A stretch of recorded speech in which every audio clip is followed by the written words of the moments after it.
Kolkata Christmas festival, Christmas tree রয়েছে, অনেক রকমের লাইটিং, বেশ ভালো লাগছে। ভিতরে একটা অনুষ্ঠান হচ্ছে, এই পোর্শনটা অপূর্ব লাগছে। দোকানগুলো বসে আজকে থেকে আসা শুরু করে দিয়েছেন। দিস ইজ আওয়ার কলকাতা, যেখানে বড়দিনের সময়ে কলকাতা ক্রিসমাস ফেস্টিভ্যাল অনুষ্ঠিত হয়ে থাকে। তাই প্রতি বছরের মতো এবছর আমি চলে আসলাম কলকাতা ক্রিসমাস ফেস্টিভ্যাল 2024 পার্ক স্ট্রিটে, যেটা হয়ে থাকে এবছর। এই কলকাতা ক্রিসমাস ফেস্টিভ্যাল, এই যে দেখতে পাচ্ছ ওপরে লেখা রয়েছে experience Bengal the sweetest part of India presents Kolkata Christmas festival 2024 19 থেকে 30 ডিসেম্বর অ্যালেন পার্ক স্ট্রিটে অনুষ্ঠিত হতে চলেছে।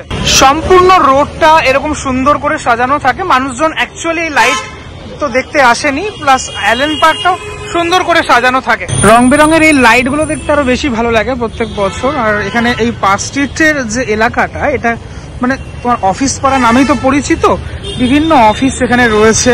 তো এই সময়টাতে এই এখন যে গাড়িগুলো চলাচল করছে, এগুলো মানে 25 তারিখের আগের দিন 24 তারিখ থেকে মোটামুটি এই গাড়িগুলো বন্ধ করে দেওয়া হবে, শিথিলতা আনা হবে। এখানে আমি দেখতে পাচ্ছি এরকম একটা লাইটিং রয়েছে, মানে অনেক রকমের লাইটিং অ্যাকচুয়ালি দেখতে পাওয়া যায় এই সময়টাতে। কত বেলস রয়েছে এখানে, স্টার রয়েছে, এইরকম লাইট তো আছেই। সাথে সাথে এই ওপরের অংশগুলোতে এই যে মেরি ক্রিসমাস লেখা যে লাইটগুলো, এগুলোর জন্য আরো টোটাল রোডটা যেন মানে একটা মায়াবী পরিবেশ সৃষ্টি হয়। পার্ক স্ট্রিটের বিখ্যাত হোটেল দ্য পার্কের সামনেটা ঠিক এমনটা, মানে গাড়ির ওপর লাইটের প্রতিবিম্বগুলো পড়ছে, মানে গাড়ির কাঁচে, আর অপূর্ব লাগছে দেখতে। কথায় কথায় তো ভুলেই গেছি যে এখানে কিভাবে আসবে। এখানে আসার জন্য আমার গলাটা একটুখানি বসা রয়েছে, ঠান্ডা লেগেছে, সেটার জন্য এখানে আসার জন্য একদম সহজ উপায় হচ্ছে মেট্রো স্টেশন পার্ক স্ট্রিট থেকে নামার পরেই ব্রিজের সামনে থেকে তোমরা এই লাইট দেখতে পারবে অ্যালেন পার্ক। আমি একটা জায়গায় দাঁড়িয়ে একটুখানি দেখানোর চেষ্টা করি এই টোটাল সুন্দর আলোকোজ্জ্বলিত কলকাতা। মানে দুর্গাপুজোর সময় তো সেজে ওঠেই কলকাতার, সাথে সাথে এই সময়টাতে মানে বড়দিনের এই সময়টাতে কলকাতার পার্ক স্ট্রিট চত্বর কলকাতা ক্রিসমাস ফেস্টিভ্যালের জন্য এভাবে সেজে ওঠে, এবং মানুষজন বর্ষবরণের জন্য যে একটা উদ্দীপ অপেক্ষা সেটাও করতে থাকে। সাথে সাথে এখানে এই দোকানগুলো বসে এই সময়টাতে, মরশুমের এই সময়টাতে, যখন এখানে এই সান্তা থেকে শুরু করে আরো বিভিন্ন রকমের জিনিস, বলস অনেকের বাড়িতে সাজানো হয়, সেই জিনিসগুলো এখান থেকে মানুষ কালেক্ট করে। এই লাইটগুলোই এবছর তো এখানে আমি দেখতে পাচ্ছি। গত বছরও এরকমটাই খানিকটা দেখেছিলাম, মানে এরকম ধরনের সাজানোটাই প্রতি বছর প্রায় হয়ে থাকে। মানে সাজানোতে এমন কিছু যে বিশাল চেঞ্জ, সে চেঞ্জ কিন্তু লক্ষ্য করা যায় না পার্ক স্ট্রিটে আসলে। তবে এই যে লাইটগুলো, মানে এই যে এই জিনিসটা যেটা আমি এখন দেখাচ্ছি প্রেমে যেটা রয়েছে, এটা কিন্তু এবছর প্রথমবার দেখলাম, মানে এইরকম ধরনের লাইটটা।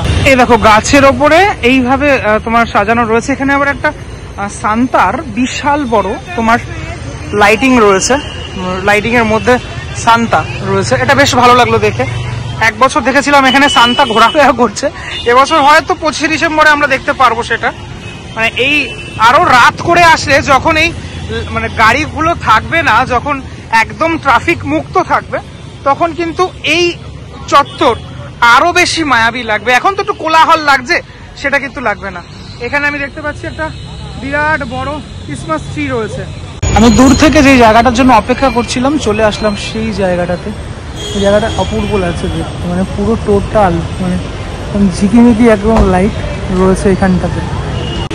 আচ্ছা, পার্টিকুলার এই জায়গাটাতে অনেক কিছু দেখানোর আছে, মানে বেলের লাইটিং যেরকম রয়েছে, সাথে সাথে স্টার্স গুলো এরকম মুভ করা স্টার রয়েছে কিছুটা, আবার এরকম স্ট্যাটিক স্টারও আমি দেখতে পেলাম। আবার এদিকে দেখো সান্তা রয়েছে, অনেক রকমের, মানে কি বলবো, রকমারি লাইট যদি দেখতে হয় তাহলে পার্ক স্ট্রিটে আসতে হবে এই সময়টাতে বিশেষ করে।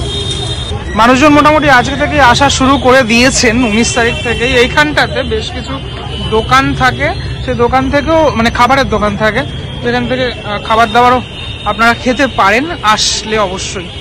আর একটা জিনিস একটুখানি বলে রাখি, এখানে কিন্তু এখন নো পার্কিং, মানে এখন শুধু না, এই রাস্তা পুরোপুরি নো পার্কিং। যদি আপনারা ভেবে থাকেন যে এখানে পার্কিং করবেন, সেটা কিন্তু কোনোভাবেই সম্ভব নয়। রাস্তায় লাইটের মাধ্যমে যিশুর জন্মের বিভিন্ন যে কাহিনীগুলো, সে কাহিনীগুলোকে ফুটিয়ে তোলা হয়েছে, সেটা আমি লক্ষ্য করলাম। ঠিক যেদিন থেকে বন্ধ হয়ে যাবে, মানে যানবাহন চলাচল বন্ধ হয়ে যাবে, এই রাস্তার ওপর এই এতগুলো যে ব্যারিকেড দেখতে পাচ্ছ, সব ব্যারিকেড চলে আসবে। মানুষজন একদিক থেকে প্রবেশ করবেন আর একদিক থেকে এক্সিট করবেন, এরকমটা থাকে। মানে এখানকার যে ম্যাপিংটা, সেটা আমি ধীরে ধীরে আরো একটুখানি সামনে চলে আসলাম। ওই সামনেই অ্যালেন পার্ক রয়েছে। এই জায়গাতে আরো একটা জায়গায় দেখা যাচ্ছে মেরি ক্রিসমাস লেখা রয়েছে। জায়গাটা বেশ দারুণ লাগছে। এই ফ্রেমটা যদি তুমি দেখে থাকো, এই মাঝখানের অংশটাতে লেখা রয়েছে কলকাতা ক্রিসমাস ফেস্টিভ্যাল, আর নিচে তো দেখালাম বহু লাইট। অ্যালেন পার্কের সামনে থেকে, মানে আমরা যেদিক থেকে আসলাম, উল্টো দিক থেকে দেখতে খানিকটা ঠিক এরকম লাগছে। হ্যাঁ, ওপরে সব এগুলো ঝিকিমিকি করছে, বেশ এরকমটা লাগছে। শীতের শহরে, যদিও আজকে শীতটা একটু কম রয়েছে, শীতের শহরে শহর কলকাতা বড়দিন এবং মানে নতুন বছরকে আহ্বান করতে একদম প্রস্তুত। এই পৌঁছে গেলাম অ্যালেন পার্ক। মোটামুটি যেটার জন্য অপেক্ষা করছিলাম, এই অ্যালেন পার্ক আসার জন্য অপেক্ষা করছিলাম, সেখানে এই ভিতরটা আরো সুন্দর করে সাজানো। এখানে একটা এরকম তোমার ক্রিসমাস ট্রি রয়েছে, আমি সামনে গিয়ে দেখাচ্ছি। জায়গাটা কিছুটা ঠিক এরকম সাজানো গোছানো। এখানে একটা বড় সান্তা রয়েছে, যে সান্তা ঝুলি করে যাচ্ছে। এটা পুরোপুরি তোমার লাইটের। পার্টিকুলার এই জায়গাটাতে মানে 25শে ডিসেম্বর এখানটাতে প্রচুর ক্রাউড থাকে, এবং লাইটস গুলো দেখতেই পাচ্ছ, যেগুলো নাচের গানের সাথে এখানে সবাই তালে তালে নৃত্য করে থাকেন। অ্যালেন পার্কের ঠিক সামনেই আমরা সবাই জানি মাদার টেরিসা, তার একটি মূর্তি রয়েছে এখানে। এই হলো সেই বিখ্যাত ক্রিসমাস ট্রি, যেটা প্রত্যেক বছর এখানে থাকে, এবং মানুষজন এখানে কিন্তু সেলফি তোলেন বা ছবি তুলে থাকেন এই জায়গাটাতে। একটা গেট করা হয়, সেই গেট রয়েছে। ধীরে ধীরে এগিয়ে যাবো ভিতরের অংশটাতে। এত লাইটের মধ্যে আমি একদম আলোকিত হয়ে গেছি।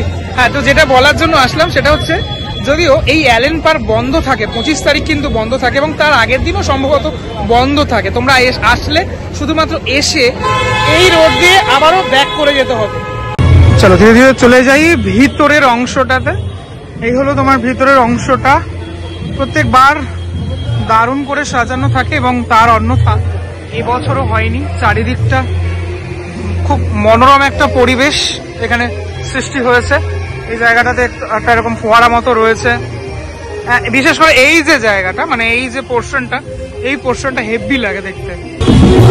ভিতরে একটা অনুষ্ঠান হচ্ছে, তার আগে এই জায়গাটা থেকে সেই অনুষ্ঠানের জায়গাটা, মানে এই পোর্শনটাতে একটা অনুষ্ঠান হচ্ছে, যেতে হবে। তা আমি এখান থেকেই যাব, একটা ওয়াক থ্রু তোমাদেরকে দেব।